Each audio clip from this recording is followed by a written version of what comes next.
Kinumpirma ng Iran na muling makikipag-usap ito sa Europe ngayong Biyernes sa Istanbul. Ito ang unang pag-uusap mula ng atakihin ng Estados Unidos sa mga pasilidad nuklear ng Iran isang buwan na ang nakakalipas. Makikipagpulong ang mga Iranian diplomats sa mga kinatawan ng Britain, France at Germany o tinatawag na E3 matapos balaan ng tatlong bansang Iran na muling pagpataw ng parusa kung hindi ito babalik sa negosasyon ukol sa kanilang nuclear program. Newsline. Samantala, personal pong sinalubong ni Migrant Worker Secretary Hans Kakdak si Baby Mary, ang 6 na buwang sanggol na naulila sa panganganak ng kanyang ina sa Riyadh, Saudi Arabia. Nakilala po ni First Lady Liza Reneta Marcos si Baby Mary sa bahay Kalinga sa Saudi nitong mga nakaraang linggo.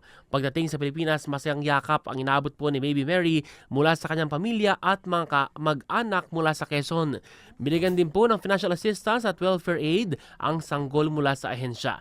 Habang makakatanggap din siya ng suporta mula sa Hall of Government team, sila rin po ng direktiba ni Pangulong Marcos Jr.